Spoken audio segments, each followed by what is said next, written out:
Vous avez des excuses, nous avons des ressources. Robert Savoie, thérapeute et conférencier international, et Geneviève Gagné, animatrice et hypnothérapeute, vous aident à repousser vos limites, un épisode à la fois. Bienvenue sur Pas d'excuses, où chaque excuse devient une opportunité.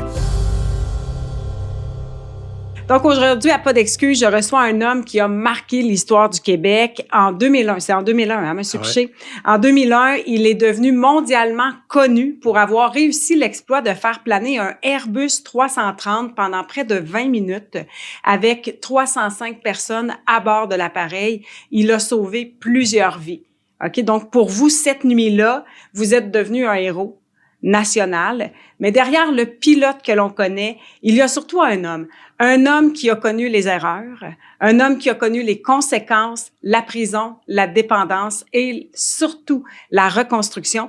Et aujourd'hui, il a accepté de venir nous parler. On va parler du combat contre l'alcoolisme, un sujet tellement important est tellement en même temps difficile à comprendre, et on va essayer de vous donner des outils, que vous soyez aux prises avec cette dépendance-là ou toute autre dépendance, ou que vous viviez avec quelqu'un ayant des problèmes d'alcool, ça demeure quelque chose de très assombrissant pour une vie. Monsieur Robert Piché, comment ça va? Ça va très bien, et toi? Ben oui, ça va très bien. Bon. Je vous ai bien présenté, ça vous représente bien. Oui, mais ce que tu as oublié de dire, c'est en plein milieu de l'océan Atlantique de nuit. Oui. C'est un petit peu plus de drame dans l'événement. On va ajouter. Je ne suis pas venu héros national juste parce que j'ai fait planer un avion, là, tu sais.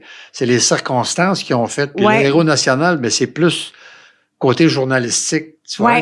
Ça paraissait bien, puis ça faisait vendre du papier, tu sais. J'ai fait la une du Journal de Montréal pendant 10 jours suite à ça. Là, tu sais. J'ai ma pharmaciste qui m'a dit, quand je suis allé à la pharmacienne après les événements, elle savait, vous êtes plus populaire que Céline. Elle dit, vous avez fait 10 jours. Moi, j'avais pas remarqué que j'avais fait 10 jours la une du Journal de Montréal. C'est elle qui m'a dit ça. Tu sais, fait que je comprends pourquoi ils m'ont nommé les héros national, mais moi, j'ai juste fait mon travail. Mon travail, c'est d'assurer la sécurité des passagers et d'assurer la sécurité de l'avion qui vaut 200 millions US. Donc, c'est ce que j'ai fait cette nuit-là. Tu peux être d'accord ou pas d'accord de la main que je l'ai fait, ça. C'est pas vraiment, ça t'appartient.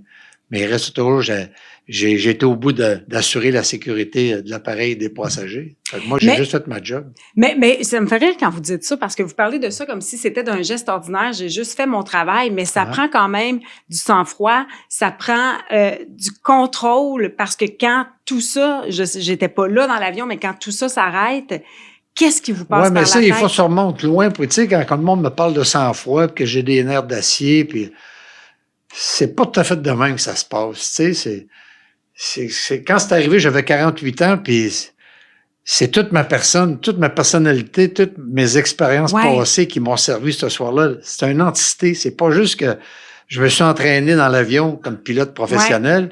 Puis là, la gaffe arrive, ben on s'en sort parce qu'on est entraîné, puis on est capitaine tempête, puis tout. C'est pas de même que ça se passe. Tu sais, ça remonte bien loin. Tu comprends? C'est quand le petit témoin s'est allumé en plein milieu de l'océan Atlantique, en tant que commandant de bord d'expérience, puis en tant que personne humaine, tout de suite dans ma tête, je peux pas avoir un problème de carburant en plein milieu de l'Atlantique, parce que tu sais ce que t'es. Oui. En tant que commandant de bord, tu sais tout le temps ce que t'es. Tu sais, ça a l'air bien beau assis dans ton cockpit, puis prendre ton café, lire ton journal, puis tout va bien. Mais dans ta tête, tu sais tout ce qui peut t'arriver. Donc, l'attente de l'urgence est toujours là. Puis, faut pas que tu sois paranoïaque pour autant. C'est ça qui fait l'expérience. Puis quand le petit témoin s'est allumé, ben, j'ai bien pensé qu'on allait mourir ce soir-là. J'étais le premier à avoir peur de mourir dans cet avion-là. J'étais un être humain comme tout le monde. Ben oui, c'est ça. Mais tu réalises tout de suite là que toutes tes expériences passées, bonnes ou mauvaises, m'ont servi ce soir-là. Entre autres, la prison. Tu as mentionné la prison. Tu sais, j'ai été libéré de prison en 85, puis ça, c'est arrivé en 2001. Donc, c'est 16 ans plus tard. Puis, moi, en prison, j'ai eu 2 attentats contre moi en prison. Puis moi, j'étais tout seul, tu sais, j'étais en prison aux États-Unis.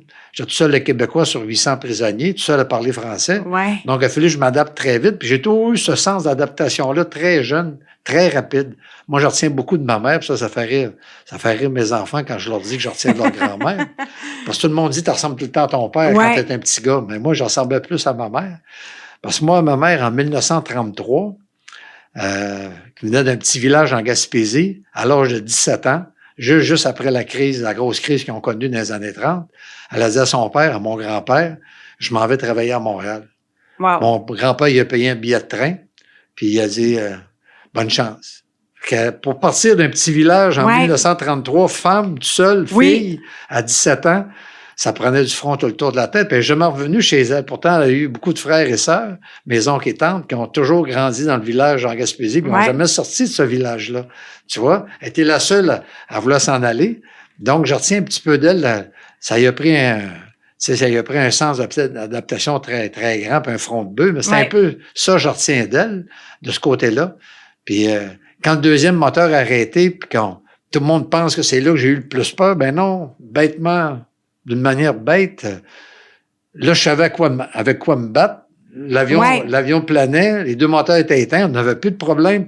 Tout ce que j'avais à faire maintenant, c'est d'atterrir sur une piste, assez de me rendre à la piste, puis d'atterrir sur la piste, faire un atterrissage normal comme j'ai toujours fait. Tu vois, c'est un peu bête de l'expliquer de même, mais c'est un peu de même que je l'ai vu. Fait que où est-ce que ça s'est joué, c'est pas à l'installation du deuxième moteur, c'est avant. C'est avant. Parce que là, on essayait de trouver c'était quoi le trouble. L'informatique ne nous disait pas le bon problème. Fait que tout ça mélangé ensemble, c'était énervant parce que on savait pas quoi faire avec le problème qu'on était en train de vivre, malgré qu'on avait de l'expérience, puis on était deux à réfléchir, moi puis le premier officier. C'est que, tu sais, moi, j'ai juste fait mon travail, puis le fait que j'ai eu des attentats contre moi en prison, que j'ai réussi à me sortir de ça intact, indemne, ça m'a pris beaucoup d'adrénaline puis beaucoup d'instinct de survie que j'ai développé tout le temps que j'étais en prison, sans le savoir, tu vois. Parce que l'attaque physique et sexuelle est présente 24 heures par jour en prison. Puis vu que moi, j'étais tout seul, j'étais bien vulnérable, tu sais. Je ne peux pas m'associer avec un gars de Bécamo ou un gars de Québec. Non, c'est ça. J'étais tout seul du Québec, tu sais, tout seul du Canada. Ça fait qu'à quelque part, je m'adapte très vite. Puis quand le deuxième moteur a arrêté, ben, le côté émotionnel, on parlait des émotions en ronde. Mais le côté émotionnel, c'est que le cerveau disait, j'ai un dossier, moi, peur de mourir. Parce que quand j'ai affronté mes deux agresseurs, j'ai eu peur de mourir. Je m'en allais mourir, moi, là, quand j'ai fait face à mes deux agresseurs. Je pensais bien de mourir, je m'en suis sorti, mais je pensais bien de mourir avant d'y aller. Donc, quand le deuxième moteur a arrêté, j'ai eu la même sensation de peur de mourir que j'ai connu en prison 16 ans auparavant. Et ça vous a servi. Donc, le subconscient m'a redonné l'adrénaline nécessaire parce que j'avais du déjà vu. Puis c'est ça qui m'a permis de me battre jusqu'au bout. C'est pour ça que je suis pas un héros national. C'est plus mes expériences du passé qui m'ont amené à être capable de gérer cette crise-là que j'ai vécue dans la nuit du 23-24 août 2001. Tu sais. Mais la question à 100$, par contre, pourquoi j'ai fait de la prison? Tu comprends? Pas le côté technique, mais le côté spirituel. Pourquoi que à l'âge de 28 ans, j'ai fait de la prison? C'était essentiellement pour qu'à l'âge de 48 ans, 20 ans plus tard, ça me serve à atterrir cet avion-là pour sauver la vie de 305 personnes. Avez-vous cette croyance-là? Ben oui, c'est sûr. Hein? Moi, c'est sûr qu'il n'y a rien qui arrive pour rien sur la Terre. C'est ça que j'essaie d'expliquer quand on parle de l'alcoolisme, quand je fais des partages avec des gens, avec des alcooliques toxicomanes. Je leur dis, même dans votre propre vie, vous avez des expériences spirituelles, mais vous les voyez pas.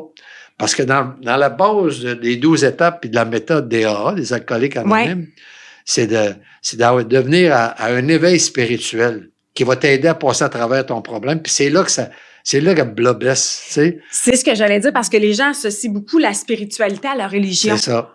Alors là, la religion est sur le cul, fait que c'est sûr que les gens sont très peu interpellés par ça. Puis j'irais plus loin que ça, c'est que bien des autres se servent de ça pour dire, c'est de la bullshit leur affaire, j'arrêterai pas de consommer. Ils se servent de ça comme excuse pour dire que ça va pas. Au lieu d'essayer, au lieu de donner une chance, c'est parce qu'à la base de tout ça, ils ne veulent pas arrêter.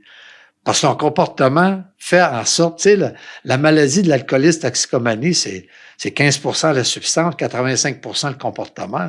Faut que tu changes ton comportement. Mais pourquoi? Comment tu fais pour changer ton comportement? T'as un comportement aujourd'hui avec une perte d'une substance, d'une consommation, d'une dépendance, à cause des blessures que tu as eues dans ton éducation quand tu étais jeune. C'est des mécanismes que tu as développés pour pas ressentir le malaise. Mais tu ne sais même pas que tu as un malaise.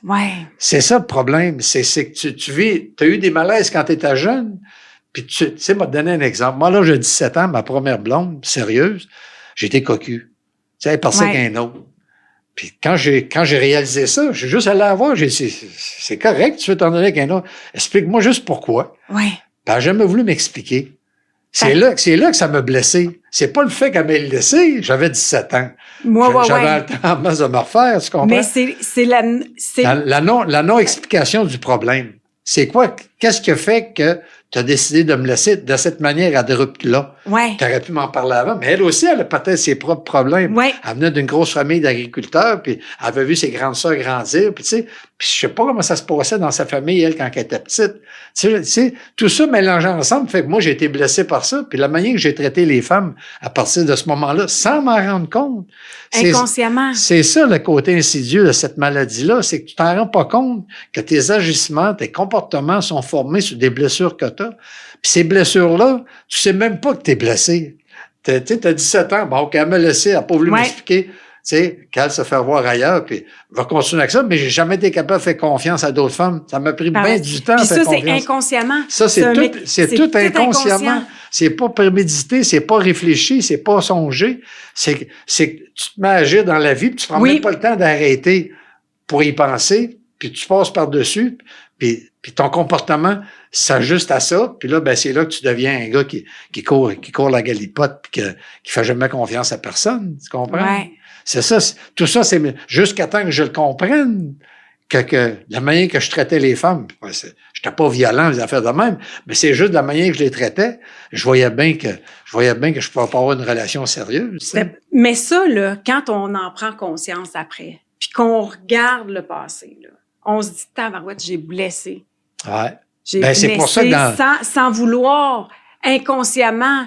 C'est pour ça que dans la 9e étape, de la fameuse méthode des associations anonymes, c'est faut aller revoir ceux que tu connais qui t'ont blessé, puis tu fasses une mention honorable. Ouais. Tu sais, puis si la mention honorable, tu penses que ça va plus les blesser, t'oublies ça. Ouais. Mais moi, j'ai fait beaucoup de mentions honorables à du monde à qui j'ai blessé. Puis la réaction, ça leur appartient. Ils peuvent t'envoyer promener, ils peuvent te dire, oh, mon Dieu, je te remercie. On ne deviendra pas amis pour autant, mais je te remercie. Ouais. Tu sais, c'est de la réparation. Au moins, tu as fermé la boucle, tu comprends? Ça fait que, tu sais, tout ça mélangé ensemble. Puis il y en a d'autres, ben, ils redeviennent copains avec toi parce que ils voient que tu t'es pris en main, puis que, tu sais, c'est. Qu'est-ce qui a été le déclencheur pour que vous arrêtiez de boire? Ah, j'ai jamais voulu arrêter de boire, moi. Non? Non, jamais dans ma vie. Moi, j'ai consommé pendant 30 ans de temps, puis jamais dans une minute dans ces 30 ans-là que j'ai pensé que j'étais un alcoolique. Moi, j'avais le vin joyeux. Fait que, moi, j'étais un gars de party, j'étais un gars des années 70, produit des années 70, peace and love. Tu sais, un joint, une bière, une femme. Tu sais, ça marchait dans les années 70. Là, t'as la vague de peace and love qui est arrivée de la Californie. J'embarquais là-dedans. J'ai 17 ans, 16-17 ans à ce moment-là. Fait que c'est sûr que j'ai sauté 2 pieds joints. Puis là, je venais de vivre une peine d'amour que je comprenais pas. Ça vous a laissé pour... moi, par là, j'ai sauté là-dedans à 2 pieds joints. Puis c'est de même sans m'en rendre compte, tu comprends? Ça s'accumule, puis ça se bâtit. Ben, tu t'en rends pas compte inconsciemment. Tu penses que tu fais la bonne affaire, que tu l'as, la patente. Mais dans le fond, tu commandes absolument rien, tu sais. Faut que tu t'aperçoives à un moment donné, puis à un moment donné, ben, pour sauver ma job, je suis allé voir mon patron, j'ai dit, là, il faudrait que j'arrête de consommer, tu sais. Puis je savais même pas quoi faire, tu sais. Ah, il me dit, va, t'es le premier cas, fait qu'on va établir un protocole, puis dans la compagnie. Puis l'aide aux employés vont t'aider, puis les ressources humaines, puis à un moment donné, ils m'ont rentré en thérapie. Mais je suis rentré en thérapie sans aucun problème de consommation. Moi, je voulais sauver ma job, tu comprends? C'est ça, maintenant, votre déclencheur, Fait que j'ai rentré en thérapie, puis je dis, je verrai qu'est-ce qui va se passer en thérapie. De toute façon, ma thérapie, moi, a eu lieu l'été. Tu comprends? À partir du mois de mai environ. Fait que j'étais 6 semaines en thérapie, 16 semaines de suivi. Puis j'avais jamais pris de vacances l'été. Moi, encore, c'est là que nous autres, on est beaucoup en demande l'été. Fait que tu prends tes vacances l'automne ou le printemps. Puis c'est-tu qu'être en vacances au Québec, l'été, c'est super le fun. Oui. Il y a des occasions de faire le party un petit peu. Non, mais il y a des belles choses à voir, des belles choses à voir. On s'est même fait du camping avec la famille, chose que je n'avais jamais faite de ma vie. Puis j'ai trouvé que... Mais c'est des endroits festifs, tu comprends, pour un gars qui arrête de boire, de se retrouver sur un terrain de camping. Non, mais moi, c'était plus le fait de prendre des vacances l'été, que c'est bien l'été au Québec, tu comprends?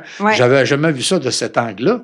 Puis en plus, je t'ai payé 66,6 de mon salaire clair à cause des assurances collectives. Ouais. Puis quand je travaillais, je payais 52 d'impôts. Fait que je fais plus d'argent en thérapie, mais en plus, je suis en vacances l'été. Fait que un fou près d'une poche, à mettre-moi-en des tables. Ça, c'était ma pensée alcoolique. Oui. Je n'ai pas de problème, mais gars, encore là, je m'en suis bien sorti. Ouais. Gars, je fais plus d'argent, je suis en vacances, j'ai encore détourné ce système. Mais sans m'en rendre compte, tout ça. Là. Mais est-ce que vous embarquiez dans la thérapie? Parce qu'on peut se retrouver là. J'ai pas embarqué tout de suite. C'est le thérapeute qui m'a fait embarquer. Tu comprends? Le thérapeute, lui, toi, tu penses, là, tu vas y compter 3-4 conneries comme tu comptes aux filles, comme tu comptes aux autres, comme tu comptes à ton boss, à ta famille, qui vont gober ça parce que j'ai un pouvoir de persuasion quand même. Oui, c'est ça. Un bon alcoolique a toujours un pouvoir de persuasion. C'est que j'ai dit. Il se convainc lui-même en partant, là. Ben, ça, c'est sûr, tu sais. T'es menteur, crosseur, manipulateur avec les autres, mais en toute chose avec toi-même, sans t'en rendre compte que tu te manipules puis tu te mens toi-même. Mais je me dis, lui, j'ai gardé de la lutte. En plus, tu juges, hein. Moi, depuis que je suis capable de penser par moi-même, à l'âge de 5-6 ans, là, je juge les gens, moi. C'est une deuxième. Tantôt, je suis rentré ici, vous avez vu tous les deux à l'ascenseur. Vous avez pensé quoi? Ah, ben, je regarde ça pour moi, c'est personnel. mais les deux en partant, tu sais, j'ai deux partant, je vous ai jugé tout de suite en partant. Oh, oui. Parce que j'ai appelé deux numéros de téléphone, ni un ni l'autre m'a répondu. Ouais. J'ai dit, on est 11h moins 20, ils m'attendent pour une entrevue, puis ils répondent pas au numéro de téléphone. Non, mais c'est le même un alcoolique, tu comprends? Oui. Parce qu'on juge.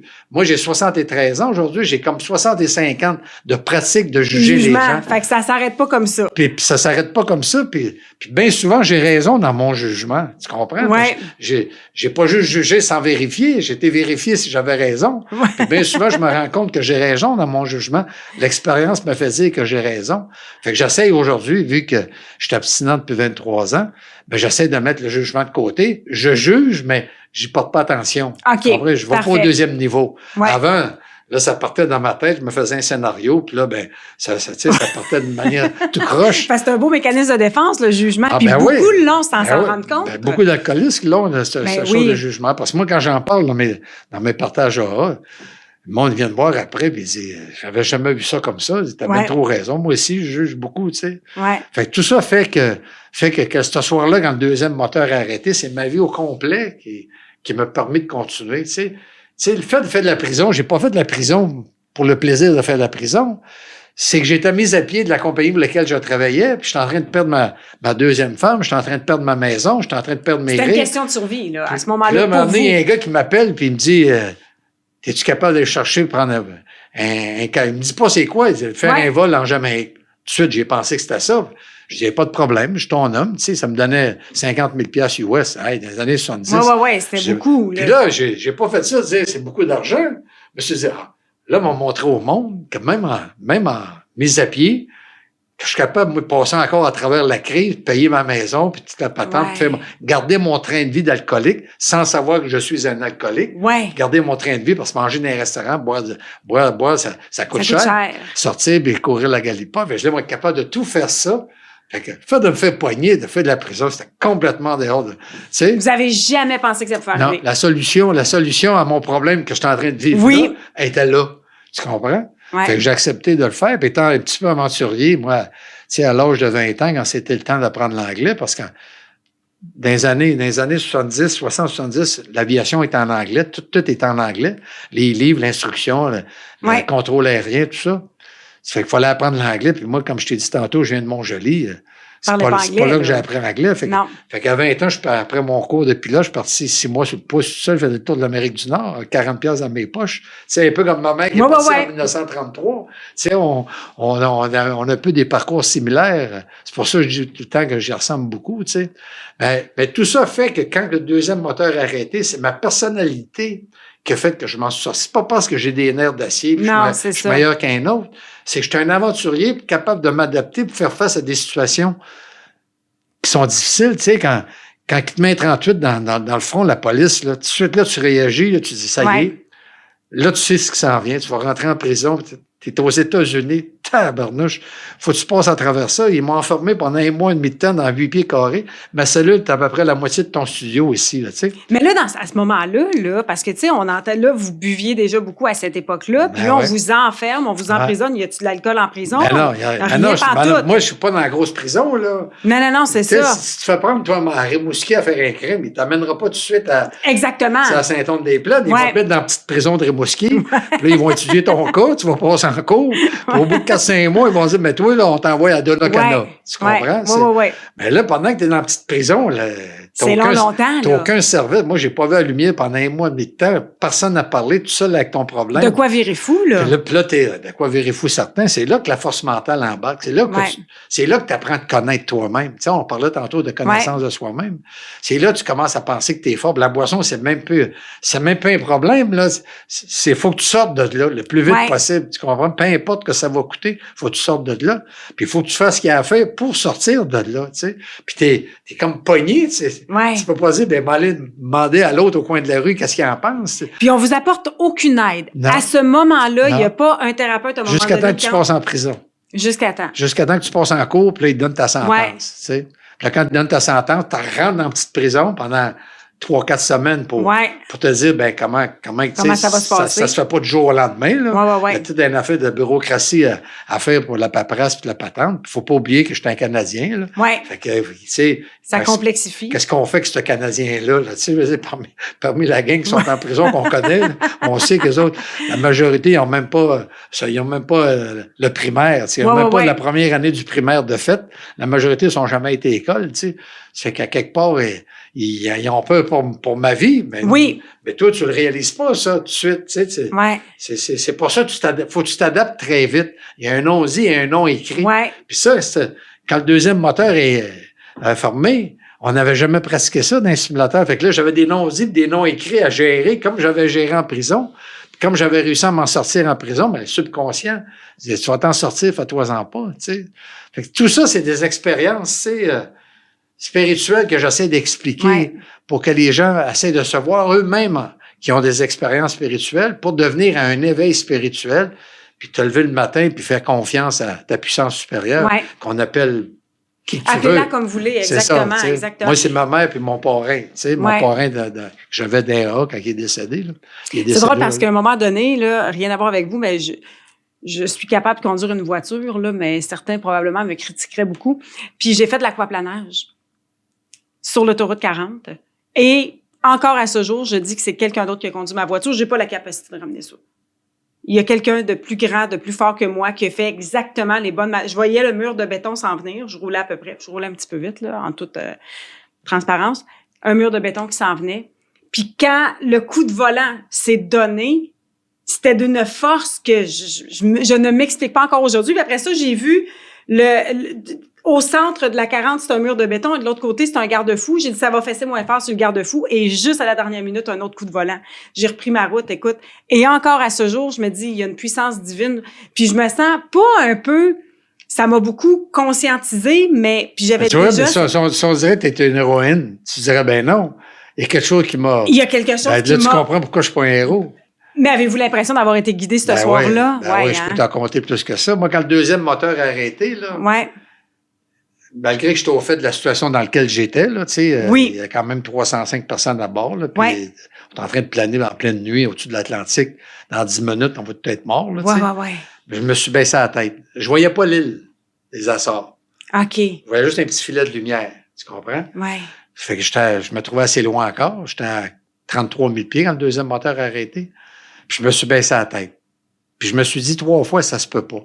Pas que ça se peut pas la situation que je suis en train de vivre. Ça se peut pas que ma vie s'arrête là. Non, ça se peut pas que tous les efforts que j'ai faits pour reprendre ma place dans la société, redevenir commandant de bord d'un gros porteur, après avoir fait de la prison pour transport de drogue, dans toutes les compagnies mondiales confondues à travers le monde, tous les gros opérateurs de grosses machines, il ne doit pas y avoir grands pilotes qui ont fait de la prison pour transport de drogue. Tu comprends? Commandant de bord, que tu peux leur faire confiance avec le préjugé de faire de la prison vient avec.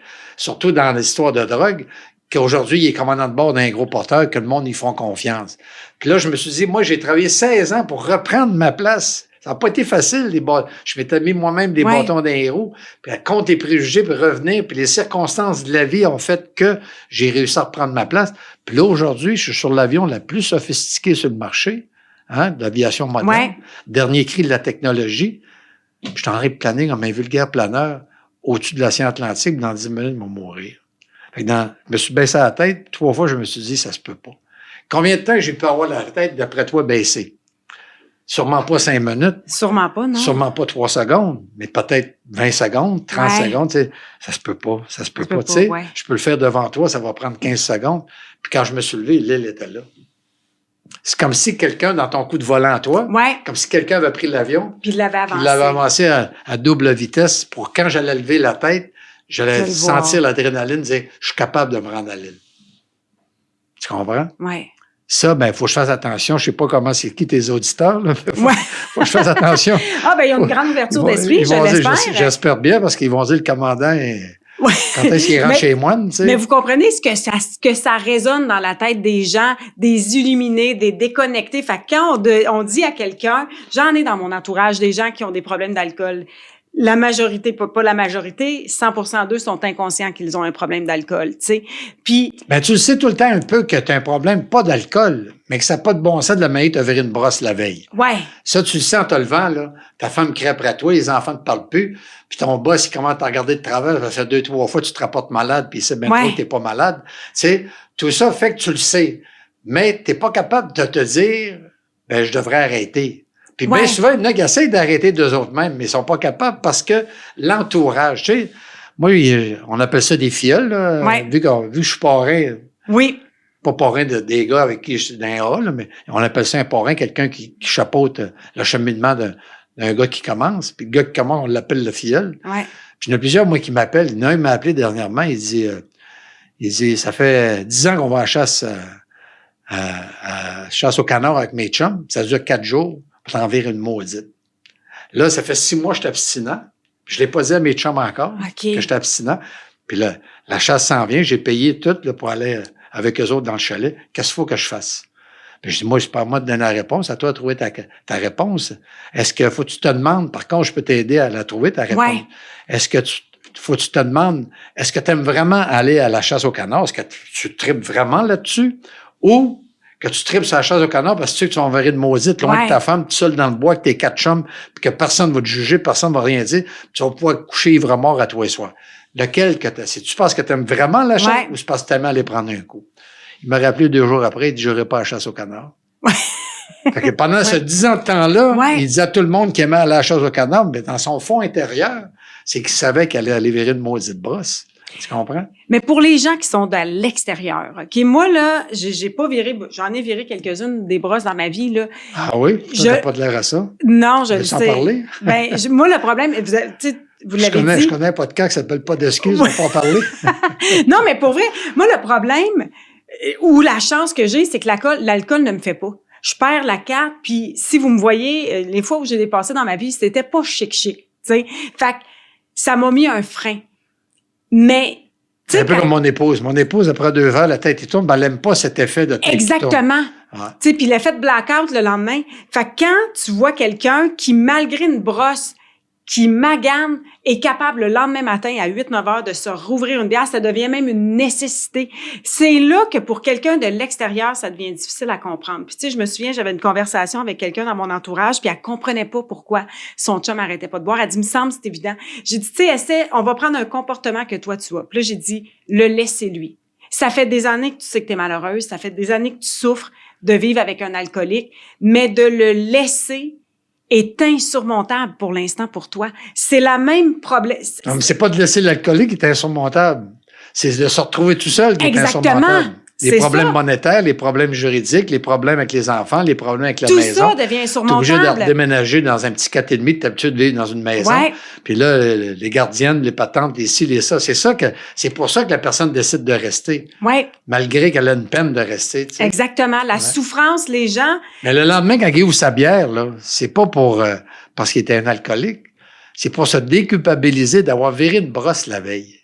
Tu comprends? C'est l'émotion malaisante qui s'éveille. Non, ça n'a rien à voir. Non, moi, demain, en tout cas, que je vois, je ne suis pas thérapeute, moi, là, mais j'ai du vécu là-dedans. Ouais. C'est assez... Comme moi, je me suis toujours entraîné. Ouais. Moi, j'ai toujours fait du sport, je me suis toujours entraîné. Ça, comme moi, tu peux pas dire, là, j'ai mal au genou, en principe, le docteur se ferait non, c'est même pas une option que j'arrête, là. Moi, il t'a fait le mal de genou parce qu'il faut que je bouge. Moi, toute ma vie. Mais le lendemain d'une brosse, là, que je me levais, puis c'était mon entraînement, là, j'y allais pareil. Puis là, j'avais de la misère à y aller, puis j'avais de la misère, le souffle court, puis, tu sais, quand je n'avais viré une bonne, mais c'est vrai, mon cochon t'a voulu brosser, aujourd'hui, paye pas, mais je suis pas en forme pour m'entraîner, là. Je me fais plus de mal en m'entraînant qu'en m'entraînant pas. Ouais. Mais dans ma tête, pour me déculpabiliser d'avoir pris un coup la veille, je me mets à m'entraîner pareil. Je me punis moi-même. Tu comprends? Fait que la bière du lendemain... Un gars intelligent se dirait, pourquoi l'innocent, tu te punis? Arrête de consommer. T'aurais pas besoin de te punir. C'est pas demain pas demain ça marche. Changer, c'est difficile. Tu sais, quand je rentrais dans un cockpit, là, puis j'étais magané, là, tu sais, je veux dire, mettons, 2 jours avant, j'avais viré une bonne propre, j'avais pas eu le temps de me remettre comme il faut le lendemain, puis j'étais encore dans... Quand je rentrais dans le cockpit, tout fallait qu'il marche au quart de tour près, là. Là, il y a rien que je laissais passer, mes 5 sens étaient allumés, puis le copilote était venu de marcher les oreilles droites parce qu'il l'a reçu, parce que pour déculpabiliser le fait que 2 jours avant, j'avais pris de la boisson, je me disais, il faut que tout marche droite, que si jamais qu'il m'arrive quelque chose, il faut pas que ça soit mis sur le fait que j'ai pris de la boisson 2 jours avant. Tu comprends? Parce que, tu sais, c'est tout ça mélangé ensemble fait que tu essaies toujours de te donner le bon jeu, la bonne excuse. Dans le fond, il n'y en a pas d'excuse. Il n'y en a pas d'excuse. L'excuse, il faut que tu arrêtes de consommer. Mais quand tu arrêtes de consommer, qu'est-ce qu'on fait avec mes chums? Oui. Tu sais, là, il faut que je change mes chums. On fait avec ma femme. Là, ma femme... tu sais, je la trouve moins belle, là. Elle est donc bien étonnante, sacrément. Tu comprends, là? Ouais. Parce qu'avant, elle te laissait tranquille avec ta boisson. Tu laissais passer ça. Mais là, t'es là 24 heures par jour, à jeûne. Là, tu vois que ta relation marche pas avec elle. Puis toi-même, là, dans cette nouvelle vie-là, dans ce nouveau comportement-là, tu voudrais se divorcer. Là, t'en gardes tes rires, t'en gardes les paiements de maison, t'en gardes les enfants.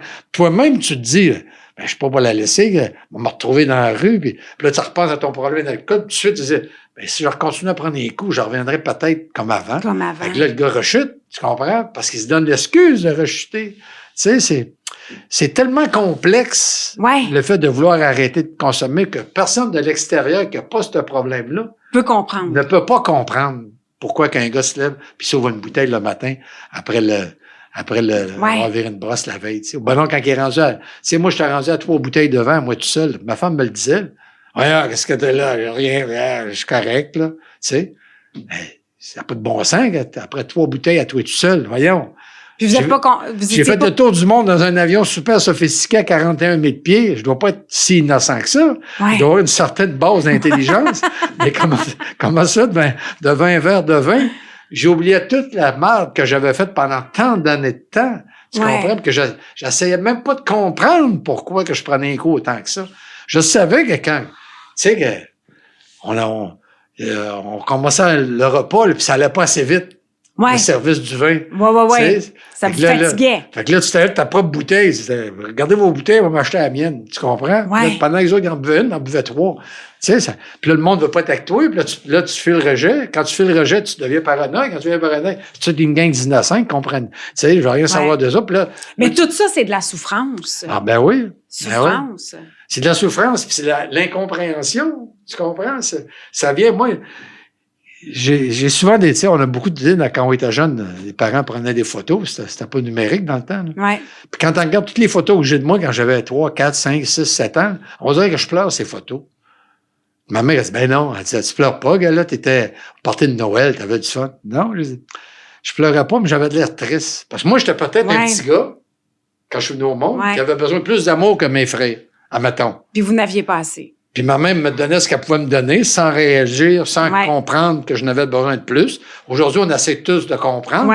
Puis dans ce temps-là, la dame était au foyer, le bonhomme travaillait, puis c'était that's it, puis la bonne femme s'organise avec les enfants. Puis elle s'organise du mieux qu'elle peut, tu sais. J'en veux pas à ma mère pour autant, mais j'avais peut-être besoin de plus d'amour. Puis le fait, quand cette fille-là me laissait à 17 ans, ça a venu réouvrir, réveiller la blessure. Puis je me suis dit, tabarnouche. Puis très jeune, je me suis aperçu à cause de de manière que je jugeais les gens, que je n'étais pas comme les autres. Pas que j'étais plus fin et plus intelligent. Non. C'est que je faisais pas la même chose qu'eux autres. Puis ce que les autres faisaient, ça me tombait ses nerfs. Fait que là, tu sais pas comment réagir. Puis t'as pas personne à en parler. T'as 12, 13 ans. Puis comment ça se fait que... Puis là, t'essaies d'être comme les autres, puis ça marche pas.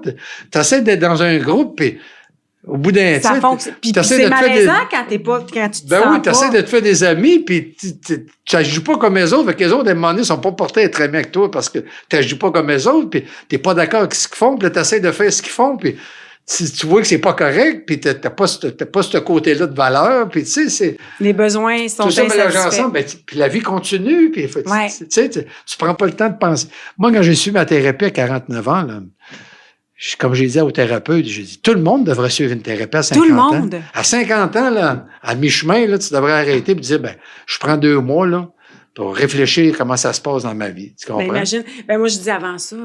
Mais t'as pas le temps. Il faudrait quasiment l'enseigner à l'école. Tu comprends? Tellement.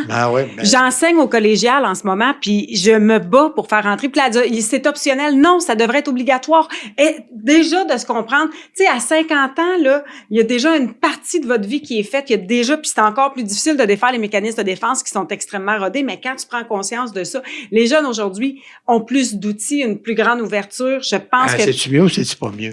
T'sais. Ça aide à comprendre. Au moins, ça aide à te comprendre. J'en croise des jeunes qui entament un cheminement puis qui moi, j'ai 3 enfants, là, puis quand je soupe avec eux autres, là, ils sont sur leur téléphone. Là. Ouais. Puis la plus vieille, là, qu'est-ce que tu fais? Ben, je parle à 4 personnes en même temps. Ouais. J'ai comment ça, tu leur réponds aux autres? Puis moi, quand je te texte, ça prend 3 jours que tu me réponds. Ouais. Parce que moi, je suis pas important. Pas que je suis pas important en tant que père. Ça veut dire que moi, j'ai... elle a votre amour inconditionnel, là, dans le besoin dans l'importance de ses priorités, papa, il peut attendre, tu comprends? Papa, il va m'aimer même si je réponds pas. C'est ça, parce que les autres, là, tu sais, c'est bien important. J'ai besoin de plaire. Fait que ça, c'est un problème, un autre problème que nous autres, on n'avait pas dans le temps, tu sais. Totalement. Fait qu'à quelque part, c'est pas facile de comprendre le problème de comportement, puis c'est ça qui est difficile. Puis changer ton comportement à 25, 30, 35, 40, 45, 50 ans, comment tu fais? Tu sais, là, il faut que tu suives une thérapie, il te donne la boîte d'outils, mais après la boîte d'outils, tu sors de là. Tu t'observes tous les jours. Il faut que tu rentres dans les associations anonymes, puis il faut que tu t'impliques, puis faut que tu veuilles, puis il faut que tu lises la littérature, puis il faut que tu fasses du meeting, puis faut que tu magasines ton meeting, faut que tu te prennes un parrain, faut que tu fasses tout ça. C'est de l'investissement. Si tu fais pas tout ça, tu vas rechuter, c'est sûr et certain. Tu comprends? C'est pas compliqué, parce qu'à un moment donné, il faut que tu aies en tête, là. Lui, il veut prendre la brosse, parce qu'il est habitué depuis 20 ans d'être sa brosse. Fait que lui, il veut être sa brosse, tu comprends? Ouais. Tu es en train de l'empêcher parce que depuis très jeune, quand tu étais bébé puis tu avais faim, qu'est-ce que tu faisais? Tu mettais à pleurer. Ouais. Mais c'est pas toi qui pleurais, c'est ton esprit qui te disait pleure, puis tu vas avoir un biberon. Puis là, tu trouvais ça marchait. Fait qu'à un moment donné, en vieillissant, si tes parents t'expliquent pas cette base-là, quand tu pognes, tu vas faire du bacon dans un centre d'achat, comme on voit des enfants faire du bacon.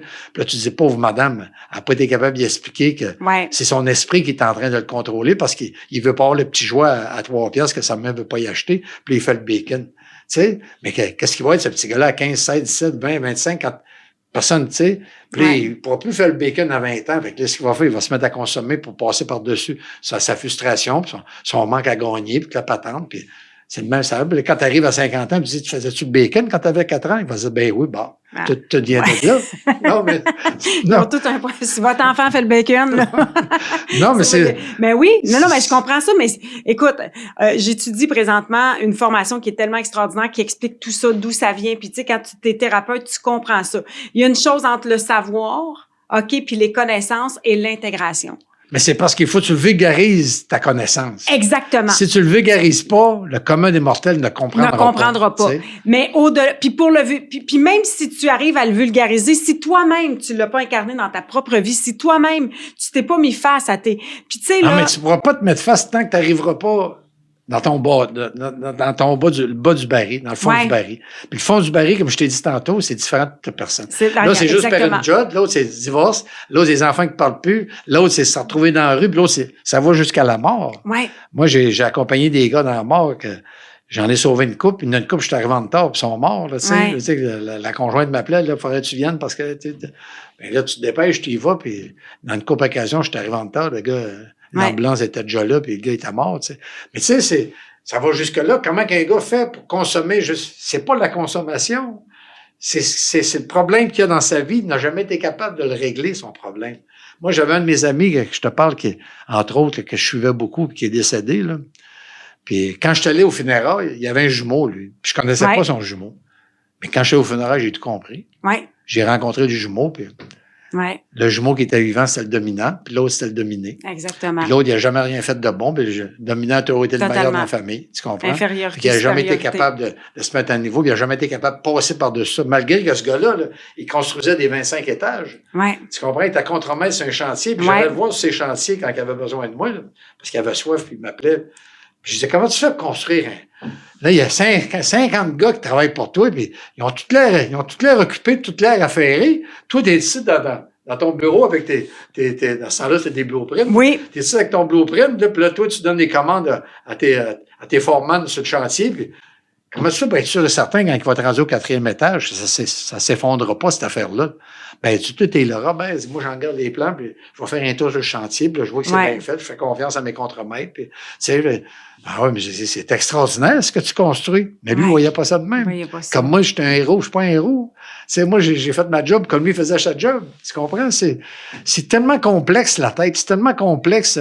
En plus, après ça, t'as la publicité qui embarque là-dedans, qu'il faut, ta BMW, faut que tu l'aies à 25 ans et non à 45 ans. Totalement. Fait que là, s'il faut que tu empruntes, que tu te mettes dans les dettes, que tu t'endettes pour l'avoir, tu vas le faire juste pour sauver la face. Tu sais, après la guerre, quand les Américains sont devenus les champions du monde, ils ont découvert que quand tu flattais l'ego d'une personne, que tu pouvais faire consommer. C'est là que la consommation vient. Tu sais, ils ont commencé à dire, ben, faut être ta belle maison, le rêve américain. Petit bungalow en banlieue, avec tes appareils ménagers, ton driveway, ta piscine, ton char. Tu vois, on fait des autoroutes, tu vas pas sortir de la ville, pour aller en banlieue. Tu vas être le rêve américain, tu vois. Mais c'est pas donné à tout le monde, tu sais. Ben non. Puis là, le voisin, il a une plus grosse piscine que toi, ben, l'année suivante. Tu sais, parce qu'ils ont flatté ton ego pour te montrer. Tu sais, mon fils... C'est la réussite passait par là beaucoup, puis elle passe encore beaucoup par là chez les jeunes parce que l'estime personnelle passe par là. Ça n'a absolument rien à voir. Tu peux être le pire des trous de cul sur la terre, puis te promener en Cadillac. Tu sais, mais quand tu te promènes en Cadillac, tu parais bien. Tu sais, puis l'autre qui y va surtout avec l'ego, il va dire, gars, lui, quand c'est qu'il y a un Cadillac, moi aussi, je suis capable d'en avoir un, tu sais. Moi, j'avais un collègue, quand j'ai commencé à travailler comme pilote, on était payé, mais je me souvenir de mon premier salaire, 347 piastres clairs par 2 semaines. Ça, c'était en bas du minimum, là, tu comprends? Mais il y avait un de mes collègues, lui, là, il avait un plus bel appartement que nous autres, il était tout mieux habillé, puis il avait le plus gros char, puis là, je me disais, comment est-ce qu'il fait pour arriver? Puis surtout que lui, moi, j'étais assez célibataire, lui, il avait une femme et un enfant. Puis à un moment donné, j'ai posé la question. Tu sais, j'ai reçu un héritage de mon grand-père, 75 000 piastres. Tu comprends? Puis ça se voit pas de l'extérieur. C'est ça expliquait tout. Tu comprends? Oui. Il avait placé 75 000 piastres, puis il vivait là-dessus. Les à côté que nous autres, on était capable de se payer, lui, il était capable de se les payer. Tu comprends? C'est aussi simple que ça. Tu sais, c'est là que j'ai compris que l'appât du gain, ça...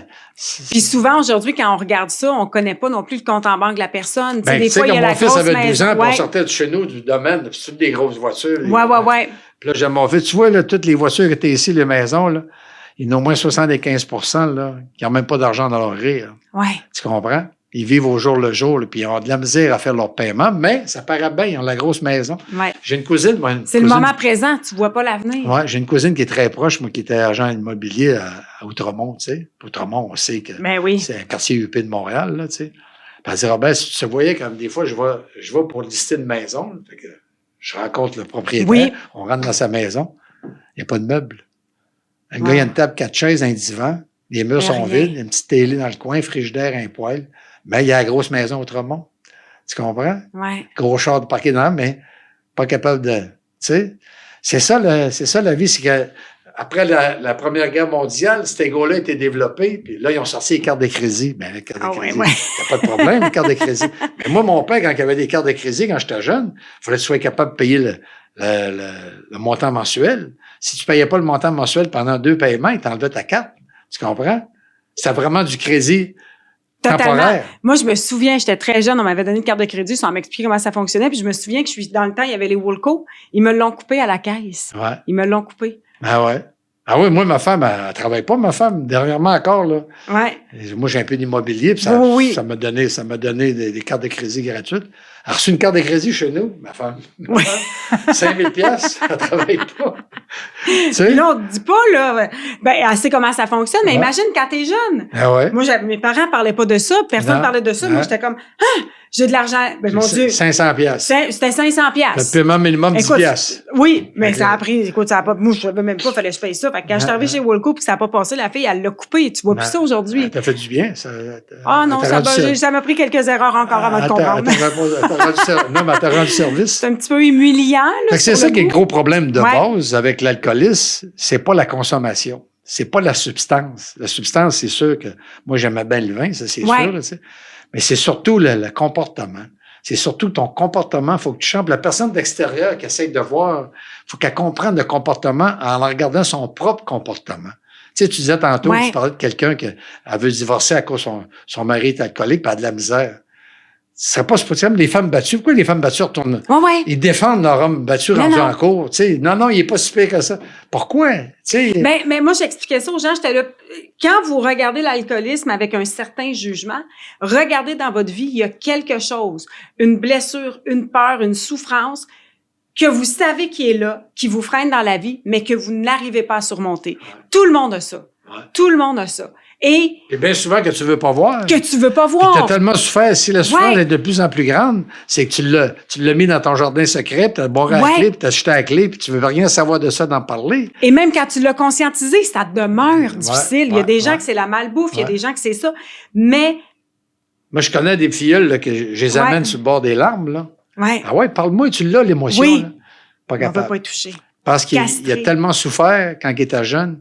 Et si tu ouvres ça?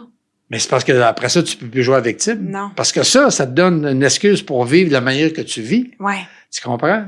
Moi, j'avais une copine, moi, que sa mère, son gros problème, sa mère, quand elle avait 5 ans, se promenait sur la rue, puis elle rencontre une autre madame, elle avait une petite fille à peu près de la même âge, mais la petite fille avait les yeux bleus et les cheveux blonds.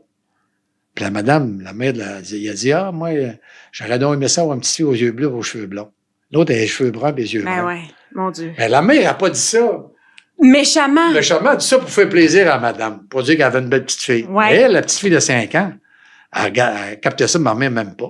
Ouais. Elle aurait voulu que j'aie les cheveux blonds et les yeux bleus. Exactement. Fait que cette fille-là, a tout fait de sa vie, a tout fait dans sa vie pour que sa mère l'aime. Ouais. Tu comprends? Jusqu'à sa mort, puis elle n'a jamais été capable d'aller y parler. C'est-tu vrai que tu m'aimais pas? Ouais. Parce que toute sa vie, elle a joué à la victime, puis ça lui a permis, ça lui a donné du gaz pour agir dans la vie de la main. Puis tant aussi longtemps qu'elle était victime, ça allait bien son affaire. Mais si le jour au lendemain, tu décides de régler ce problème-là, comment tu vas faire pour vivre maintenant que ça fait 25, 30, 40 ans que tu joues à la victime, puis c'est la base de ton comportement.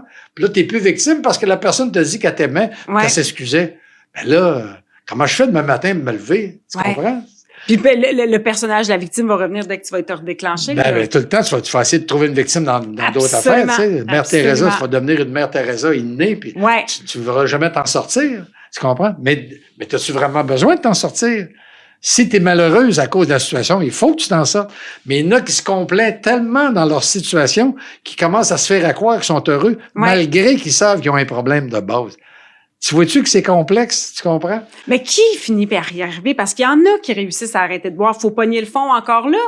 Non, moi, j'ai fait 23 ans. C'est parce que je me suis dit, j'ai travaillé tellement fort pour prendre ma place dans la société. Je peux pas la perdre. Je peux pas la perdre pour la boisson. Puis j'ai compris que la boisson, tu sais, il y a des matins, je me lève, là, je vois le vrai Robert Piché dans le miroir. Puis ça fait pas mon affaire. Tu comprends? Je fumerais un petit joint, prendrais une bière. Il me semble que je serais plus beau. Tu comprends? Tu sais, moi, ma femme, elle est prof de yoga. Moi, ma femme est tout le contraire de moi. Ça boit pas, ça fume pas, ça sac pas. Ouais. Là, on arrive du sud, tu vois. Puis ma femme, à tous les matins, là, elle veut aller voir le lever du soleil. Elle aime ça, voir le lever du soleil. Puis là, elle est là. Puis là, des fois, il est plus beau que d'autres choses. Puis elle dit, regarde, mon chéri, regarde, il est beau matin. Donne-moi une bouteille de vin et un joint, moi, le trouve encore bien plus beau, toi. Mais, encore aujourd'hui. Mais c'est le même. Ben oui. Je le trouve beau, mais ça m'impressionne pas. Ouais. Parce que moi, ça me prendrait une bière et un joint parce que j'ai plus de temps de consommation que de temps d'abstinence. Ouais. Fait que je sais pas comment avoir le même temps égal. Oui. Si ça va changer, tu sais. Il y a une place chez nous, là, je sais pas pourquoi, il y a un couloir entouré d'arbres là, que je passe pour aller à l'épicerie. Là. Ça a peut-être 200 pieds de long. Asti, je sais pas ce qui se passe là. À tous les fois, je passe là, je me sens bien. Il y a comme une patente qui il y a peut-être l'alcool de cachet dans les buissons. Je sais pas. Les feuilles deviennent-tu des bouteilles de vin? Je sais pas. Mais il reste que peut-être. Je suis heureux quand je passe là. J'ai un sentiment de bonheur. Puis là, je me rends compte que le bonheur, c'est pas 24 heures sur 24. Non. La pression de la vie, la pression d'accepter que tu es au monde, tu vis puis tu meurs. C'est surtout ça, moi, depuis que je suis jeune, que j'ai compris que c'était nono la vie. Tu comprends? Mais tant qu'être nono, on va en profiter. C'est un peu de même que j'ai pensé, mais là, j'en profite autant qu'avant, mais sans consommation. Puis, il y a des choses qui me viennent me chercher quand c'est le temps de devenir me chercher. Je ne provoque pas l'émotion du bien-être et du bonheur. Tu comprends? Mais ça, encore là, on nous le vend, le bonheur. On nous le vend, puis on nous le vend comme si c'était facile. Il faut que tu consommes. Tu comprends? Ben oui, parce que j'en regardais ça, je m'en venais avant-hier sur l'avion. Puis il te parle de Cuba. On sait qu'aujourd'hui, Cuba, personne ne va là. C'est avec les troubles qu'ils ont. Mais ce pub-là, probablement, il a été enregistré avant les troubles. Puis il te montre des images. Comme de quoi c'est féerique. Moi, je suis allé à Cuba 25 fois dans ma vie. Comme pilote, puis comme touriste. Comme touriste. Puis c'est pas ça pantoute. C'est sûr qu'ils te montrent un beau clocher, là, un beau clocher de cathédrale. L'image est bête, ça doit être le fun d'y aller. Mais le rôle du photographe, c'est de te donner cette émotion-là. Tu te dis, regarde, la cathédrale, on va y aller. La cathédrale, quand tu en as visité une cathédrale, tu les as toutes visitées, là. Tu comprends? Puis l'attente de ce moment-là remplit aussi le vide. Puis là, la chute, il te montre la chute, là. La maudite chute, quand tu y vas, là, t'es pas à bonne place. Elle est à l'autre bout de l'île, tu comprends? Puis si le prochain voyage, tu le fais à l'autre bout de l'île, mais là, elle n'est pas à côté de ton hôtel. Puis c'est pas à bonne saison. C'est pas à bonne saison. Puis là, t'arrives là, puis il y a un petit maudit filet de rien. Tu comprends? Mais ça, c'est pour faire vendre Cuba. Puis si t'embarques là-dedans, tu sais, c'est débile, tu sais, Puis aujourd'hui, vous l'avez dit pour les jeunes, avant, là, moi, j'enseigne à de jeunes adultes, puis je dis, moi, j'aurais été tellement malheureuse à votre époque, parce que moi, la fin de semaine, nous autres, on n'allait pas en vacances, c'était le bordel dans ma maison, j'avais des super bons parents, mais on faisait pas grand-chose, tu comprends? Quand on prenait des vacances, ma mère, elle dit, on passe une semaine en arrière, une semaine en avant, c'était ça nos vacances. Mais aujourd'hui, tu regardes, c'est la semaine de relâche, tes amis sont à Walt Disney, sont en Thaïlande, sont partout. J'aurais réalisé que moi, ma vie était rien à côté de ces gens-là, tu comprends? Puis même dans ce temps-là, ça voyageait pas tant que ça. Non, mais ce que tu réalises que ta vie est rien, c'est là que tu t'aperçois quand tu rencontres ces petites personnes-là qui ont fait des beaux voyages, que toi, tu les as pas faites. Exactement. T'es pas capable d'être chum avec eux autres. Tu tombes dans la comparaison, dans l'infériorité. Non, c'est parce qu'ils n'ont pas de valeur. C'est trop facile pour eux autres, tu comprends? Puis ils réussissent pas à comprendre c'est quoi le problème de la vie, que toi, tu es obligé de le comprendre parce que tu n'as pas ce que les autres font, mais toi, tu vas travailler pour l'avoir ce qu'ils ont, pour t'améliorer. Parce que les autres, ils pensent que c'est facile de même dans toute la vie, puis quand ils arrivent à faire face à 17-18 ans, les premiers jobs qu'ils ont, puis là, ils se pensent bons parce qu'ils sont rendus avocats, mettons, à 22 ans. Là, ils s'aperçoivent que dans la firme qui viennent de rentrer, là, c'est des coupe-gorge, des coups de couteau dans le dos. Là, les premiers coups de couteau dans le dos que tu te fais donner, que t'es pas habitué, t'es été en Thaïlande, à Disney World, tes parents t'ont toujours montré ça comme beau. Là, tu t'aperçois que la réalité, c'est pas tout à fait ça. Fait que là, tu te mets à consommer parce que tu comprends pas que l'autre t'a donné un couteau dans le dos, parce que quand il est venu dîner avec toi, il avait de super chum avec toi. Fais-toi-en pas tes nouvelles dans le film, on m'a t'aider puis la patente. Mais dans le fond, c'est pour te contrôler puis te passer sa tête, puis te faire compter. Puis d'un coup, tu réalises tout ça. C'est dur de dire, mais comment ça, je n'étais pas au courant de ça? Puis avant de te poser cette question-là, pourquoi je n'étais pas au courant? Mais tes parents n'ont pas fait exprès. Non, ils t'ont donné le meilleur selon qu'ils pensaient que c'était le dernier. Mais tu n'as pas de valeur de base. Faut être de la valeur de base. Je sais pas si ça t'est déjà arrivé, tu rentres dans une place, à un moment donné, un beau restaurant. C'est super beau, là. Je dis, on ne mangera pas ici, il n'y a pas d'ombre dans le restaurant. Ah, le décor est beau, tout ça, mais c'est superficiel. Tu vas dans un petit crise de gui-gui tout croche, que les chaises sont pas droites, puis la bonne femme en arrière a quasiment la crotte au nez, puis c'est elle qui fait à manger. Puis là, il y a de l'ombre. Tu dis, ici, on va bien manger. Tu comprends? Mais ça, avant de comprendre ça prend une connexion. Ça prend une connexion avec toi-même, c'est ça. Si tu es bloqué dans les émotions, dans la souffrance. Moi, j'étais chanceux, j'ai fait de la prison. J'ai été chanceux de rentrer en prison parce que ça m'a fait connaître. Moi, c'est une sentence de 10 ans, j'ai été libéré pour bonne conduite au bout d'un an et demi. Imagine-toi comment j'étais fier. Pas de sortir fier au bout d'un an et demi. Mais de votre bonne conduite. Mais ce que je venais de réaliser dans le pire des temps que j'étais à ce moment-là, des pires expériences, ce que j'ai réalisé à faire, moi tout seul, à me sortir de là, tu comprends? Ouais. Tu sais, j'aurais passé 3 autres ans. Mais j'ai réussi à me sortir parce que je me suis adapté, j'ai lu les noms dits, les noms écrits, puis j'ai fait ce qu'il y avait à faire, puis je m'en suis sorti tout seul de ma gang, tu comprends? Ouais. Fait que j'avais plus cette fierté-là de dire, ben, je suis capable d'accomplir. C'est pour ça, quand le deuxième moteur a arrêté au-dessus de l'océan Atlantique, j'ai vu que je pouvais me rendre à l'île. L'adrénaline est venue me rechercher inconsciemment. Ça veut-tu dire que si j'avais pas fait de la prison, toujours la question à 100 piastres, j'aurais réagi de la même manière? Puis si j'avais pas fait de la prison, puis j'avais pas été le gars qui sent les gens puis qui juge les gens tout le temps, peut-être bien que j'aurais continué vers Lisbonne. Puis aujourd'hui, je sais que je me serais pas rendu pour sauver la face, pour pas comprendre le problème que je suis en train de vivre. Moi, j'ai décidé de tu sais, si je décide de m'en aller aux Açores, là, puis j'ai un bug dans les ordinateurs, puis je lis mon pétrole, puis j'atterris aux Açores, puis il y a 2 moteurs qui marchent, je pense pas que je suis en train de te parler aujourd'hui. Avez-vous l'impression que le fait d'être devenu, parce que du jour au lendemain, vous êtes devenu hyper connu. Vous l'avez dit, la pharmacienne, elle pensait que elle vous disait que vous étiez plus connu que Céline. OK? Avez-vous l'impression que c'est ce qui vous a mené à la sobriété? Parce qu'à un moment donné, là, mon problème d'alcool, les gens s'en rendent pas trop compte, mais là, partout où je vais, tout le monde me connaît. Pas la sobriété, mais moi, j'aimais ça. Mon parrain il me disait tout le temps, quand je l'ai choisi comme parrain, là, il dit, toi, tu vas en sauver du monde. Ouais. Je sais, qu'est-ce que tu faisais par là? Il dit, laisse faire, tu vas en sauver du monde. Des fois, j'arrête à une station de service que je suis perdu, là, mettons. Ça m'arrive des fois, là, dans l'est de la ville, puis je sais vous retrouvez dans le ciel, mais ça à terre. Comment je sors d'ici, là, tu sais. Puis là, j'ai plus de gaz, tu sais, plus d'essence. Fait que là, j'arrête une station de service que c'est la première fois de ma vie que j'arrête là, puis j'arrêterai jamais là une deuxième fois. Ouais. Il y a un gars qui se fait à côté de moi, il se met il me reconnaît, il vient voir, il me donne la main, je te remercie, il dit, tu m'as sauvé la vie. Ouais.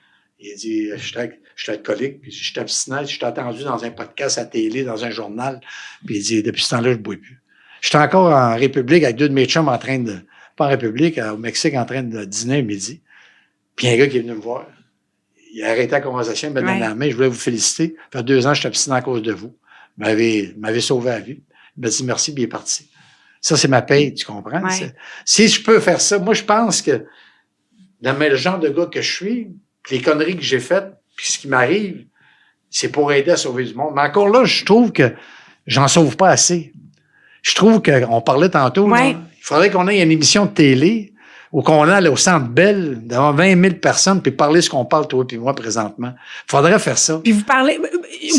Là, on sauverait plus de monde. On pourrait avoir une émission, là, comme ils ont aux États-Unis, là, Intervention. Il faudrait intervenir. Prendre un alcoolique toxicomane qui ne le sait pas, l'emmener devant sa famille, puis qu'il réalise avant, rentrer en thérapie, le suivre, puis le suivre après sa thérapie. Ouais. Mais ça coûterait... Mais tu sais, je le disais, j'en parlais dernièrement avec des patrons dans une station de radio populaire. J'ai dit, vous passez à côté de sujets tellement intéressants. J'ai dit, il y a tellement de besoins. Les gens, OK, vont réussir à trouver le podcast. Oui, mais c'est parce que le décideur qui va te donner le OK, là, pour un projet de même, il y a peut-être des problèmes, lui aussi.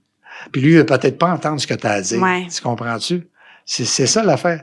Nous autres, j'avais une fondation, moi, qui s'appelait la Fondation Robert Piché, puis on aidait les maisons thérapeutiques côté financier. Puis là, on recevait un téléphone d'un président de compagnie. Son fils est dans le dos jusqu'aux oreilles, puis vu qu'on l'aide. On allait rencontrer, moi et mon parrain, on allait rencontrer le président en question. Puis là, il disait, vous faire un chèque, faites-vous en pas pour la fondation, ça, vous ferez ce que vous voulez, là, mais présentez-nous votre fils. T'sais. Là, on aidait le flot, on réussissait à s'en sortir. Puis, il aurait fallu aider le père. Le gars donnait 1500 piastres, tu sais, 1000 piastres, 500 piastres. Le gars, il rend une multinationale qui vaut des millions. Il teste pour nous faire un chèque, tu sais. Là, le problème est réglé, je ne veux rien savoir de vous autres. Tu comprends? On lui a donné le sentiment de culpabilité qu'il avait, on lui a enlevé. Son fils va bien maintenant. Tu comprends? Il a fait ce qu'il a à faire en m'appelant mon parrain. Mais le reste, penses-tu qu'il m'a donné 10 000 piastres? Hey, écoute bien. Puis tu sais, quand on comprend, parce que, tu sais, vous parliez de valeur tantôt, quand on regarde le père, on comprend pourquoi le gars est rendu là. C'est exactement ça. Fait que tout ça, il faudrait que ça soit expliqué à grande échelle, puis d'une manière vulgaire. Il faudrait vulgariser ce qu'on vit comme émotion. Moi, je suis pas un thérapeute, j'ai pas lu des livres, j'ai pas étudié la psychologie, mais je suis capable de te parler de ma maladie, par contre. Tu comprends? Je suis capable de te parler qu'est-ce qui fait que je bois pas aujourd'hui, qu'est-ce qui fait que j'ai bu dans le temps. Tu comprends? Je suis capable de mettre les cartes sur la table et être vrai. Parce que c'est incarné. Puis je rêvais parce que Robert aurait dû être ici, mais il faut que vous rencontriez Robert. Il parle votre langage, mais il explique la psychologie humaine de la même façon parce qu'il l'a marché, le chemin. Il l'a marché, le chemin. Il s'est affranchi de toutes les blessures. Puis il dit toujours, on ne guérit jamais. Non, ben non, tu guéris jamais. Tu guéris jamais. Il y a des matins, je me lève le fou dans ma tête, là. Il est là. Il part. Mais vous le maîtrisez plus aujourd'hui. Je le maîtrise même. Des fois, je suis plus fou que le fou. Ouais. Je le laisse partir pour aller voir jusqu'où il va aller. Moi, je suis capable de le ramener. Quand je le ramène, je dis, je t'ai montré mon hostie, c'est moi qui mène. C'est débile. Je me mets en danger de rechuter pour montrer au fou qu'il existe pas. C'est vous qui maîtrisez. C'est tout seul dans ma tête, là, tu sais. C'est pas quelque chose qu'on voit et qu'on parle, là. C'est juste que je me convainc à moi-même que j'ai encore la patente. Tu comprends? C'est débile, tu sais. Tu sais, des fois, je me lève le matin, là, puis je réalise ce qui est arrivé dans ma vie quand je fais la 10e étape qu'il faut que tu ressasses ta vie, là. Puis là, je dis, ça n'a pas de bon sens. Le fou est parti. Mon parrain, il m'appelle ta garde rapprochée. 3-4 bons chums, tu sais. M'appelle des mauvais répondeurs, tu sais. Fait que là, il dit, sors dehors, on va prendre une marche. Fait que là, je dis, OK, matin, on va prendre mon char, on va aller au dépanneur. Je vais là une fois par année au dépanneur. Je vais acheter un journal de Montréal. Faut bien que j'ai une raison pour aller au dépanneur. Tu sais, moi, je lis pas le journal. On va aller acheter le journal de dépanneur, un café. Là, j'arrive à la caisse. Il est 7 h du matin. J'arrive à la caisse, il est 7h10, 7h15. Je suis déjà là. Le fou, là. Il est éveillé, là. Ah oui, lui, il est allumé bien raide. Le gars en avant de moi, là, t'as arrêté de payer son café. Le gars que j'ai jamais vu, que je ne reverrai jamais. Il échappe son 2 piastres dans le chocolat en avant de la caisse. Là, il est à 4 pattes de trouver son asti de 2 piastres. Moi, j'ai pas 15 secondes à y consacrer, là. Va-t'en, va te le payer, ton Là, il réussit à payer son café, je sors dans la cour, il me coupe avec son char, le même gars. Là, je le suis au bumper. Il est 7h20, 7h25. Puis là, j'ai monté d'un cran.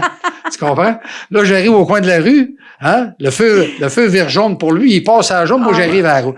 Là, comme un innocent, il est 7h30. J'en regarde s'il n'y a pas une police de cachet pour brûler le feu rouge parce que je veux le rattraper. Puis je veux le couper. Tu comprends? Là, j'arrive chez nous. Il est 8h moins 20, 8h moins 15. J'arrive chez nous. Le chat m'en regarde de travers.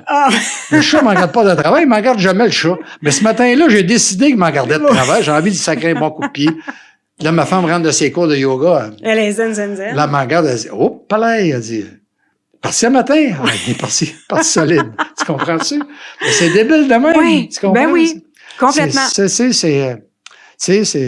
Tantôt, je cherchais, juste le fait que je vous appelle. Là, oui. Puis les deux, vous répondez. Comment le fou est parti. C'est qui ce gang-là qui m'invite dans un podcast?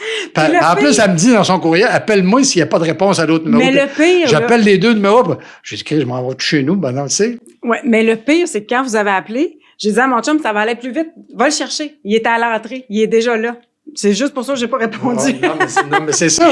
Moi, dans ma tête, là, moi, je me suis, avec mon ressenti, je me suis déjà fait une idée sur votre patente. Là, quand je vous ai vu, bang, tu sais. Non, mais c'est là, le même. après 1 heure de conversation. C'est sûr qu'après ça, on s'est mal parlé, puis ça vous a apaisé, Mais il reste d'autres, je suis parti de même en partant. Tu m'as pas vu rentrer ici, là. T'en ai pas aperçu, mais j'étais sur le gars dans le sacrement. T'étais mieux pas me dire quelque chose à travers parce que tu l'aurais mangé d'un dent, t'as pas d'excuses, tu sais. Non, mais c'est de même. Ben oui. Faut que je me parle tout le temps. Ben oui. Parce que si je me parle pas tout le temps, quand même, mes chums étaient avec moi au Mexique, là, puis il est comme moi, là. On est bien chums. On est dans une fête, là. Tout le monde a du fun, tout le monde danse dans la rue. Ma femme est là parce qu'elle s'amuse avec sa gang de chums qui sont toutes comme elle, zen au bout. Puis à un moment donné, il y a un gars qui passe en rien de mon chum, puis il l'accote, tu veux te servir. Ah ouais. J'étais là. C'est oui, Robert. Je t'assure, là, l'attaque. Ouais. Il y a quelqu'un qui m'en veut, là. Non, le gars, il a passé, il était à moitié chaud, il l'a accroché sans faire par exprès. Il y a pas mais tout de suite, il a monté au barricade. Tu comprends? Ouais. Puis moi, tout de suite, j'ai allumé avec lui. Si t'as besoin d'aide, je suis avec toi. Tu comprends? J'ai vu sa réaction. Tu sais, c'est de même qu'on est. En prison. Absolument. En prison, il faut que tu sois allumé 24 heures par jour. C'est pour éviter l'attaque sexuelle. Il faut pas que tu fasses quelque chose de grave. L'attaque physique. J'ai vu des gars se faire planter dans tous les sens du mot. Là, c'est grave, là, ce qui se passe en prison. Puis le gars, il a même pas une première année. Là. Lui, lui, il est loin de penser de ce qu'on est en train de discuter aujourd'hui. Là, non, c'est clair. Il est en prison, puis il est élevé à coup de pied, à coup de poing, puis tu ne feras jamais rien de bon, t'es un trou de cul, puis tu sais, comment j'en rencontre des gars que leur père les a élevés de même, tu ne feras jamais rien de bon. Le petit gars arrive à 25 ans. Ça rentre dans la tête, ça s'imprègne. À 25 ans, il pète une coche, pogne un gun, va tirer son père. Tu comprends? C'est ça, c'est la base. Aller plus loin que ça, faudrait quasiment qu'il y ait un contrôle de qui va avoir des enfants et qui n'aura pas. Tu comprends-tu? Ouais. Tu sais, il faudrait déjà, à la base, qu'on soit capable de nous expliquer. Ouais.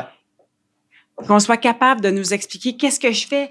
Parce que je dis souvent, il n'y a pas d'émotion positive ou négative, il y a une émotion propulsante et malaisante. Et quand la malaisante, elle s'éveille, c'est là que les... Mais ça, tu le sais même pas. Tu le sais même pas. Tu le sais même pas pourquoi tu es comme ça. Tu comprends? Moi, c'est en thérapie que j'ai appris l'histoire de ma blonde qui m'a laissé. Ouais. Tu comprends? J'avais jamais pensé à ça, le thérapeute. Ça passe trop vite. Quand il a pogné ce côté-là des femmes, là, tu sais.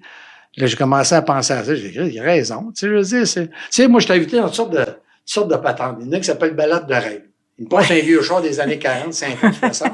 Puis je promène des handicapés mentaux, tu sais, des déficients intellectuels. Puis on a 4 balades dans la journée, puis 4 différentes, tu sais. À un moment donné, j'ai une madame à peu près de 35-36 ans, tu sais, puis elle a l'âge mental de 8-9 ans. Ouais. Elle s'assied en avant avec moi, bon, je chauffe la chape. On se parle, puis là, elle réalise que je suis le commandant. Ouais. C'est pas trop ce que j'ai fait, mais elle sait que j'ai piloté des avions. Puis elle a quand même parlé de ses voyages. Ses parents l'ont emmené à Paris, à Londres. Puis là, je vois ça. Puis là, à un moment donné, elle dit, combien de temps avant qu'on arrive, où est-ce qu'on va? Je dis, là, tu vois, il y a du trafic, une dizaine de minutes. Je dis, pourquoi? Je dis, parce que le taxi part dans 5 minutes. Mais je les appelle. Ouais. Là, elle appelle où elle habite, dans la maison pour les déficients mentaux. C'est une maison qui habite toutes dans la même. Puis là, elle parle à la bonne femme. Là, elle est assise à côté de moi. Moi, je rêve. Pas d'affaires là-dedans pantoute. Non. Mais là, j'entends la bonne femme dans le téléphone dire, ben là, écoute, là, si t'es pas là dans 5 minutes, le taxi, il va prendre une demi-heure avant qu'il revienne, on va peut-être attendre une demi-heure. C'est pas de ma faute. Puis là, je vois qu'elle prend patience, là. Ouais. Moi, je monte d'une coche, là. Ouais. Tu comprends-tu? Moi, j'ai envie de dire, passe-moi le téléphone, si moi, il parle à ta bonne femme, tu sais. Parce que l'autre, elle n'a pas de réaction. À 8-9 ans, elle n'a pas de réaction. Mais non. Tu sais, elle n'a aucune défense. Non, elle se pose pas la question pourquoi il parle de même, tu sais. Non. Là, elle raccroche, je dis, j'avais envie, quand elle a raccroché, j'avais envie de dire, c'est où t'habites? Ouais, m'a fait un détour, m'a allé te mener, m'a rentré, m'a allé parler à ta bonne femme. Ouais. Et la bonne femme, c'est peut-être la 15e déficiente qu'elle parle, tu sais, puis qu'ils ont tous on des problèmes. On connaît pas son histoire. Ben non, peut-être je connais avec son mari, elle est peut-être dans un centre de divorce, elle a peut-être des problèmes. Tu sais pas, tu sais. Non. Mais moi, tout de suite, je suis monté au barricade, tu comprends? Là, elle raccroche, puis je dis, ben, vu qu'elle avait pas de réaction, je dis, puis, qu'est-ce que tu vas faire? Elle dit, m'attendre. Je sais qui le déficient mentaux d'un deux? C'est pas elle, c'est moi. Tu comprends? C'est moi qui est déficient. Mais ça, il faut que je m'en aperçoive que j'ai un problème. C'est pour ça que l'alcoolisme, c'est une maladie mentale. C'est pas que t'es une fois lié à te mettre dans un hospice, c'est que t'as un dérèglement dans ta tête qui fait que tu prends tout au pied levé puis t'es prête à fesser tout de suite en partant. Quand tu vois une situation qui te dérange, tu sais, que t'as même pas besoin de te déranger. Tu comprends? C'est débile. Tu sais, moi, j'ai rien à voir. Puis c'est elle qui va attendre. C'est même pas moi. Oui, c'est ça. Mais vous êtes déclenché. Ça vous appartient même pas. Elle vous appartient. C'est ça, la maladie mentale, tu sais. Je parlerai des heures avec vous, là. Si on peut, y a-t-il une phrase? Parce que ça me touche personnellement. Tu sais, il y a des gens que j'aime profondément qui se... Puis tu sais, j'ai des outils, là. Robert, c'est le plus grand thérapeute de la francophonie. J'ai tellement hâte que vous vous rencontriez. Ça va être... Vous allez tellement vous aimer. Puis même avec les outils, puis même avec la connaissance, puis même avec la compréhension, je sais pas quoi leur dire. Mais c'est dur. C'est dur. Il y a pas de phrase magique, puis il y a pas de pilule magique. Tu comprends? Il faut que la personne réalise qu'elle est dans le problème, pas pour les autres, pour elle-même. Il faut qu'elle décide d'elle-même que ça va pas bien dans sa vie. Tu sais, quand je parle à du monde qui vont sortir de thérapie, puis là, tu vois, là, ils ont tous bombé, ça fait 3 semaines, 5 semaines, qui se parlent entre eux autres, j'ai compris, tu sais. Je dis, non, quand tu vas sortir demain, là, tu retournes dans le trafic, là.